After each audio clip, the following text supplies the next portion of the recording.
الحمد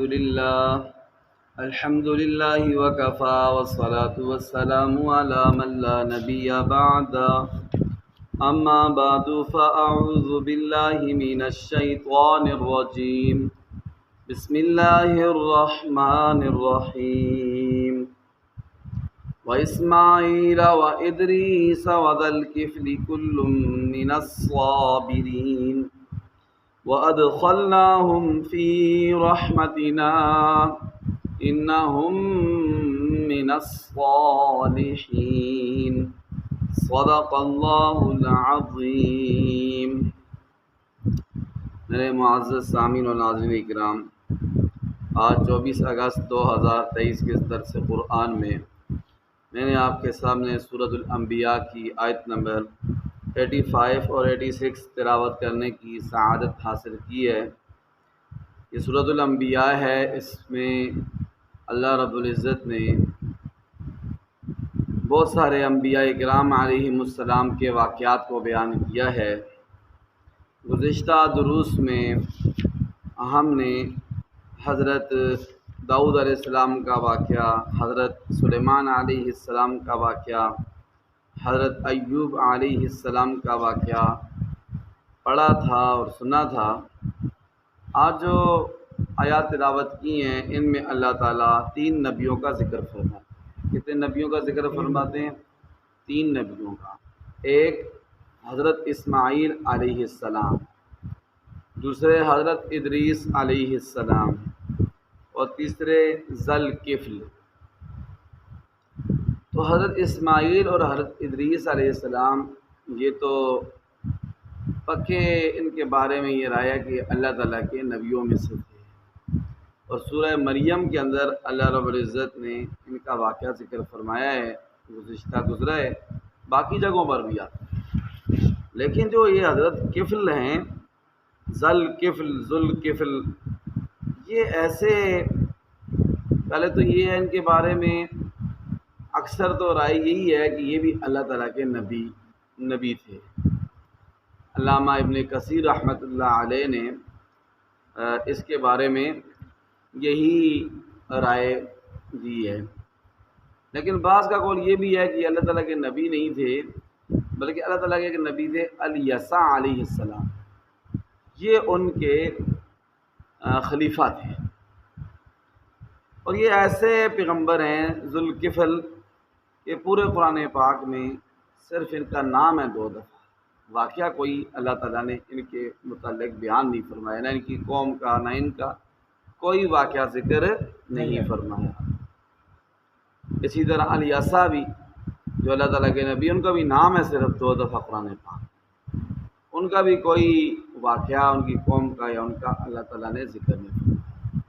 یہ بات یاد رکھنے کی ہے۔ کوئی آپ سے پوچھے اگر تو اللہ تعالیٰ کے کون سے نبی ہیں جن کا نام تو ہے قرآن پاک میں لیکن ان کا واقعہ کوئی بیان نہیں کیا اللہ تعالیٰ، تو آپ نے یہ جواب دینا ہے کہ ایک حضرت ذوالکفل اور دوسرے الیسع علیہ السلام، 2 دفعہ ان کا نام آیا ہے لیکن واقعہ کوئی ذکر نہیں کیا۔ دوسری بات جو آپ کے سامنے ذکر کرنی ہے وہ یہ ہے کہ یہ ذوالکفل کو ذوالکفل کیوں کہتے ہیں؟ ذوالکفل، ان کو ذوالکفل کیوں کہتے ہیں؟ تو اس کا جواب سماعت فرمائیں کہ جیسا کہ میں نے پہلے ذکر کیا کہ ایک قول یہ ہے کہ اللہ کے نبی نہیں تھے بلکہ اللہ تعالیٰ کے ولی تھے اور الیسع علیہ السلام کے خلیفہ تھے۔ اللہ تعالیٰ کے نبی الیسع علیہ السلام جب بہت بوڑھے ہو گئے تو ان کو یہ خیال آیا کہ میں اپنے بندوں میں سے، اپنے صحابہ میں سے یہ ایک ایسا بندہ چنوں جو میرا خلیفہ ہو اور جو میں نبوت والے کام کرتا ہوں، ان لوگوں کو اچھائی کی دعوت دیتا ہوں، برے کاموں سے روکتا ہوں، اللہ تعالیٰ کے احکامات کی طرف بلاتا ہوں، یہ وہ سر انجام دے۔ تو انہوں نے اپنے صحابہ کرام میں سے اپنے لوگوں میں یہ اعلان کیا کہ ایسا بندہ کھڑا ہو جائے جس میں 3 صفات پائی جاتی ہیں، 3 شرطیں پائی جاتی ہیں۔ کون کون سی؟ نمبر 1 یہ ہے کہ وہ روزہ رکھتا ہو، کبھی ایسا دن نہ گزارے کہ اس نے روزہ نہ رکھا ہو۔ دوسری شرط یہ ہے کہ ساری رات عبادت کرتا ہو، کبھی وہ سویا نہ ہو رات۔ تیسری شرط یہ ہے کہ وہ اس کو غصہ نہ آتا ہو، اس کو غصہ نہ آتا ہو۔ اسی غصے والا بندہ، غصہ زیادہ آتا ہو، وہ کامیاب نہیں ہوتا ہے۔ نبی اور خاص کر جو دین کا داعی ہوتا ہے اس کے لیے یہ ضروری ہے کہ وہ صبر والا، اس والا ہو، صبر والا اور غصے کو پینے والا ہو، تب وہ کامیاب ہے۔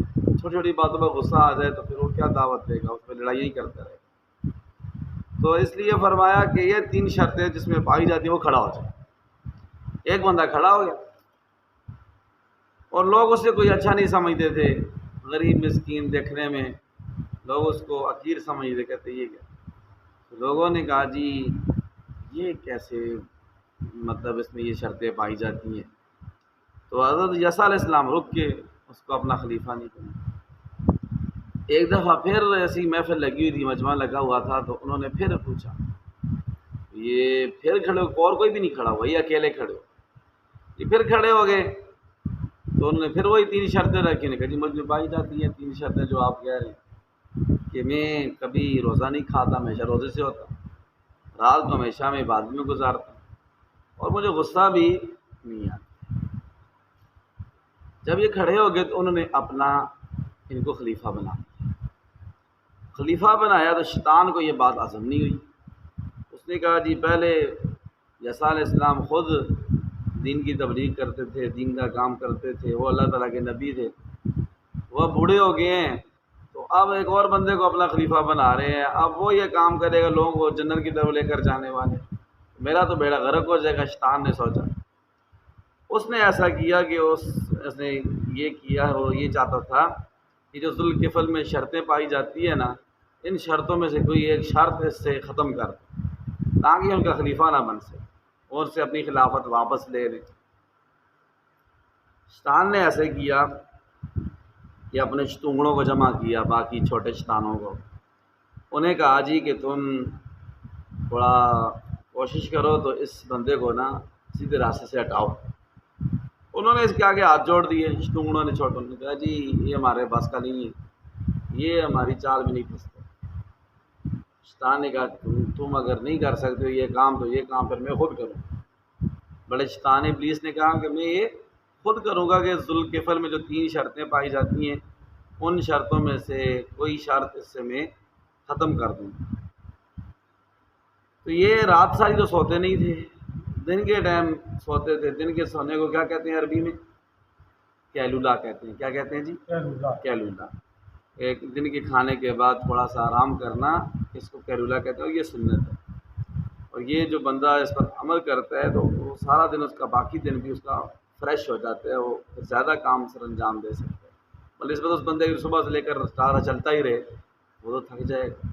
ایک بندہ کیلولا کر لے تو وہ دوبارہ فریش ہو جائے گا، سنت کا ثواب بھی ملے گا، فریش بھی ہو جائے گا۔ تو یہ رات کو نہیں سوتے تھے تو کیلولا کرتے تھے ذوالکفل۔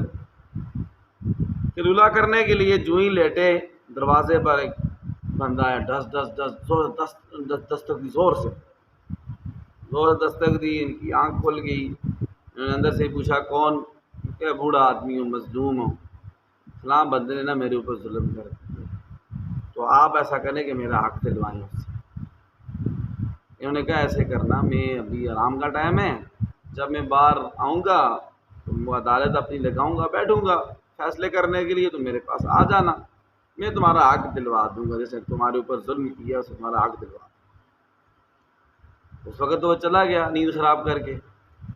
تو جب یہ اپنی عدالت میں بیٹھے، باہر آ کر انتظار کرتے رہے، اگلے دن زور تک کوئی نہیں آیا، وہ شیطان کوئی نہیں آیا۔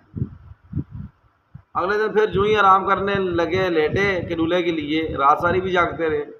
پچھلے دن ایک دن کیلولا بھی اس نے خراب کر دیا، آرام خراب کر دیا۔ اگلے دن جو ہی لیٹے تو پھر دروازے پہ دستک ہوئی، زور سے دستک دی اس نے، ان کی آنکھ کھل گئی۔ پوچھا کون؟ کہا بوڑھا بندہ ہوں، مظلوم ہوں، تو مجھے انصاف دلائیں، فلاں بندے میرے اوپر ظلم کرے۔ انہوں نے کہا اللہ کے بندے، میں تمہیں کل بھی کہا تھا یہ بوڑھے بندے کی شکل میں آیا۔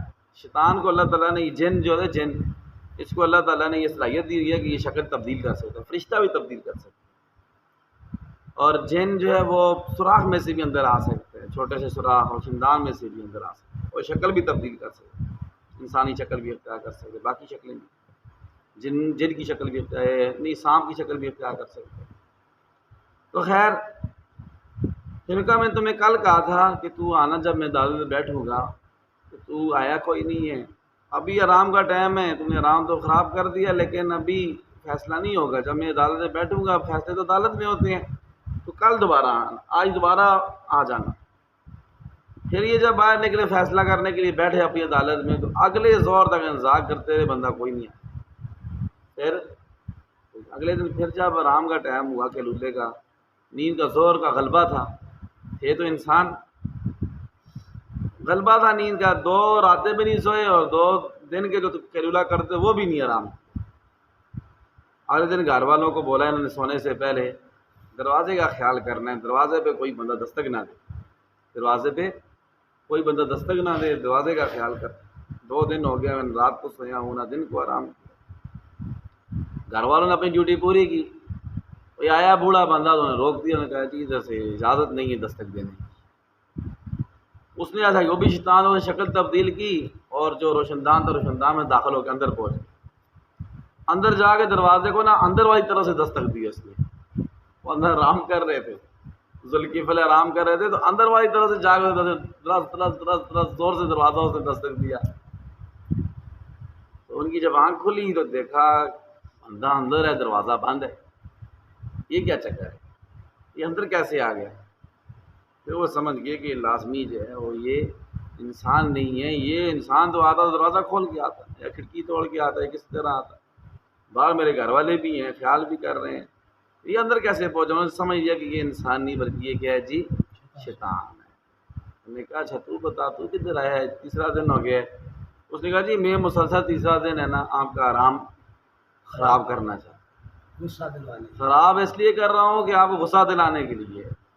آپ میں جو تیسری شرط پائی جاتی تھی نا کہ غصہ نہیں آتا، پہلے دن آگے نیند خراب کی، میں کہ شاید غصہ آ جائے اور اپنی ان کی شرط ختم ہو جائے، ان کے اندر جو صفت پائی جاتی ہے۔ دوسرے دن آ کے نیند خراب کی، میں کہ شاید غصہ آ جائے ان کو، تاکہ جو شرط پائی جاتی ہے وہ ختم ہو جائے اور عیسیٰ علیہ السلام اپنی خلافت واپس لے لیں۔ اب تیسرا دن ہے، تیسرے دن ہی میں نے اس لیے کی ہے، لیکن میں اپنی اس چال میں ناکام رہا ہوں، تینوں دن جو ہے وہ آپ کو غصہ نہیں آیا۔ تو پھر اسی وجہ سے ان کا یہ نام بھی پڑ گیا ذوالکفل۔ ذوالکفل کا مطلب ذو کا مطلب ہوتا ہے والا، کفل کا معنی ہوتا ہے ذمہ داری، ذوالکفل مطلب اپنی ذمہ داری کو پورا کرنے والا، اس وجہ سے پھر ان کا یہ نام پڑ گیا۔ تو ان صورتوں کے اندر اللہ تعالیٰ نے تینوں کا ذکر کیا ہے، ایک حضرت اسماعیل علیہ السلام، اور ایک حضرت ادریس علیہ السلام، اور نمبر 3 ذوالکفل۔ اللہ فرماتے ہیں کل من الصابرین، یہ سارے کے سارے صبر کرنا۔ صبر بہت بڑی صفت ہے، صبر یہ نبیوں والی صفت ہے۔ واقعات ہو جاتے ہیں، لڑائی جھگڑے ہو جاتے ہیں تو برا بھلا کہہ دیتا ہے، یہ نہیں ہے کہ یکدم بندہ جو ہے وہ شروع ہو جائے اور پھر بعد میں پچھتا ہے۔ جتنے جہل بھرے ہوئے ہیں اور جتنے تھانے کچہریاں بھری ہوئی ہیں، یہ ساری بے صبری کا نتیجہ اور جلد بازی کا نتیجہ۔ جلد بازی شیطان کی طرف سے ہے، اور صبر حلم بردباری یہ رحمان کی طرف سے۔ بندے کو برداشت کر لینا چاہیے، بات کے افسوس سے بہتر ہے کہ میں وقتی طور پر اپنے آپ کو کنٹرول کروں۔ نبیوں والی صفت اللہ فرماتے ہیں وَأَدْخَلْنَاهُمْ فِي رَحْمَتِنَا، ان سارے کے سارے ان تینوں کو، اسماعیل، ادریس، ذوالکفل، ان تینوں کو ہم نے اپنی رحمت میں داخل کر دیا، ان پر ہماری رحمت تھی۔ اِنَّهُمْ مِنَ الصَّالِحِينَ، اور بے شک یہ اللہ تعالیٰ کے نیک بندوں میں سے، اللہ تعالیٰ کے نیک بندوں میں سے۔ اللہ تعالیٰ ہمیں بھی اپنے نیک بندوں میں شامل فرمائے۔ اب ان دونوں آیتوں کا ترجمہ سماعت فرمائیں۔ اعوذ باللہ من الشیطان الرجیم، میں اللہ تعالیٰ کی پناہ میں آتا ہوں شیطان مردود کی شر سے۔ بسم اللہ الرحمن الرحیم، میں شروع کرتا ہوں اللہ تعالیٰ کے نام سے جو نہایت مہربان بڑا رحم کرنے والا ہے۔ سورۃ الانبیاء آیت نمبر 85 اور 86۔ اور اسماعیل، اور پیارے نبی جی ذرا تذکرہ کیجئے اللہ کے نبی اسماعیل علیہ السلام کا، و ادریسا اور ادریس علیہ السلام کا، و ذوالکفل اور ذوالکفل علیہ السلام کا، کل من الصابرین، یہ سارے کے سارے صبر کرنے والے تھے۔ وَأَدْخَلْنَاهُمْ فِي رَحْمَتِنَا، اور ہم نے ان سب کو اپنی رحمت میں شامل کر لیا۔ إِنَّهُمْ مِنَ الصَّالِحِينَ، بے شک وہ اللہ کے نیک بندوں میں سے ہیں۔ ربنا تقبل منا إنك أنت السميع العليم وتب علينا يا مولانا